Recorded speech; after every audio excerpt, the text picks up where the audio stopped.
सब लोग समझिएगा, ध्यान से देखिए इधर।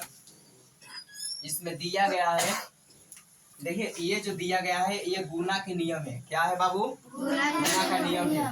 देखिए इसमें दिया गया है कि गुना की क्रिया में, ए नंबर देखिएगा, ए नंबर में बोला जा रहा है कि गुना की क्रिया में गुणनखंडों का क्रम में, देखिए गुणनखंडों का क्रम बदलने से गुणनफल नहीं बदलता है।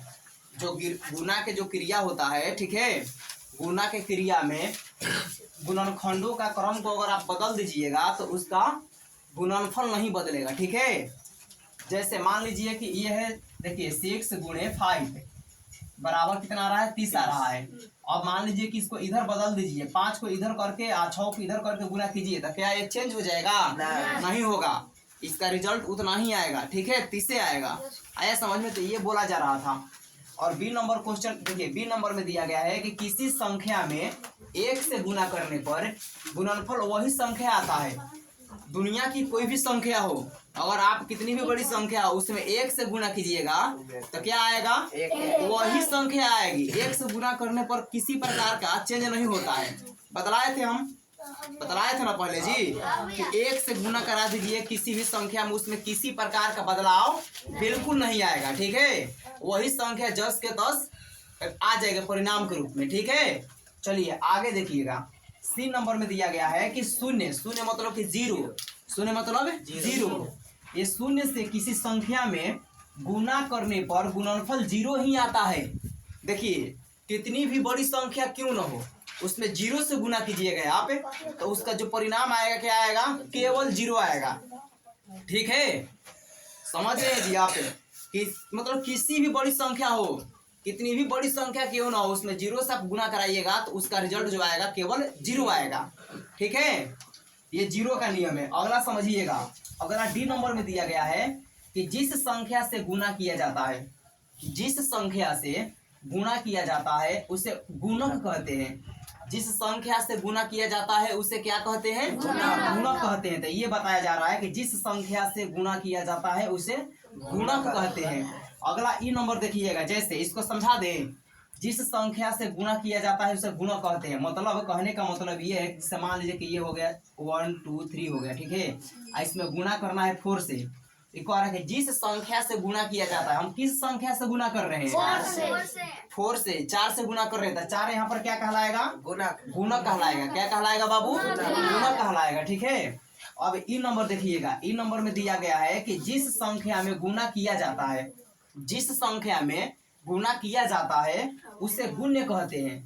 जिस संख्या में गुना किया जाता है उसे गुणक कहते हैं। देखिए अब इससे तो गुना हम कर रहे थे 4 से गुना किए, तो जिस संख्या से गुना करेंगे तो इसको हम क्या बोलेंगे? इसको हम गुणक कहेंगे। ठीक, इसको क्या बोलेंगे? गुणक। लेकिन जिस संख्या, देखिए जिस संख्या में गुना किया जाता है, यहाँ पर बोला जा रहा था कि जिस संख्या से गुना किया जाता है, जिस संख्या से में अंतर है। से मतलब कि हम 4 से गुना कर रहे हैं तो 4 को हम क्या बोलेंगे? गुणक। क्या बोलेंगे? गुणक बोलेंगे। और जिस संख्या में, तो में कहने का मतलब हुआ कि इस संख्या में गुना कर रहे हैं, 1 2 जो 3 दिया है, 1 2 3 संख्या में गुना हम कर रहे हैं तो इसको हम क्या बोलेंगे?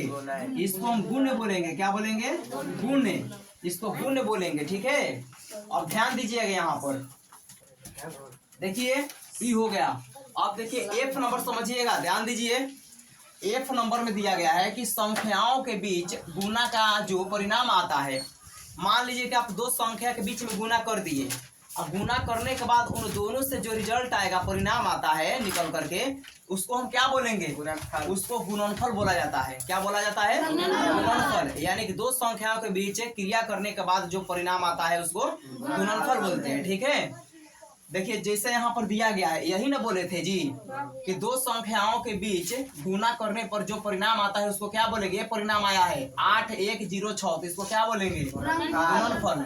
और जिस संख्या से, देखिए जिस, यही ना लिखवाए थे यहाँ, जिस संख्या से गुना किया जाता है उसको हम क्या बोलेंगे? गुणक बोलेंगे। जिस संख्या से गुना करेंगे उसको क्या बोलेंगे? गुणक।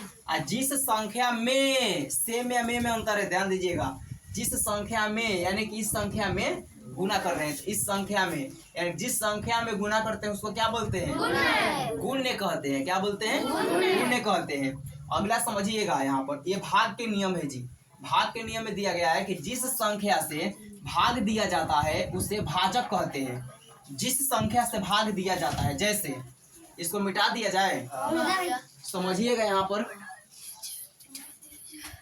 समझिएगा, ध्यान दीजिएगा 1 मिनट। ये जिससे मान लीजिए कि भाग हो गया, ठीक है। ये कह रहा है कि जिस संख्या से मान लीजिए कि हम 2 से भाग दे रहे हैं, ये 4 में, ठीक है। तो ये 4 में भाग दे रहे हैं, तो देखिए जिस संख्या से भाग दिया जाता है उसे भाजक कहते हैं। यानी कि ये एकरे से हम भाग दे रहे हैं ना जी, 2 से भाग दे रहे हैं, तो 2 को हम क्या बोलेंगे? यहाँ पर भाजक कहेंगे। क्या बोलेंगे बाबू? भाजक बोलेंगे। चलिए ये हो गया। अगला दिया है 2 नंबर में कि जिस संख्या में भाग दिया जाता है उसे भाज्य कहते हैं। जिस संख्या में, तो किस संख्या में? 4, इसको क्या बोलेंगे? भाज्य बोलेंगे। बीच वाला क्या बोलते हैं? भाज्य बोलेंगे। चलिए ये भी हो गया।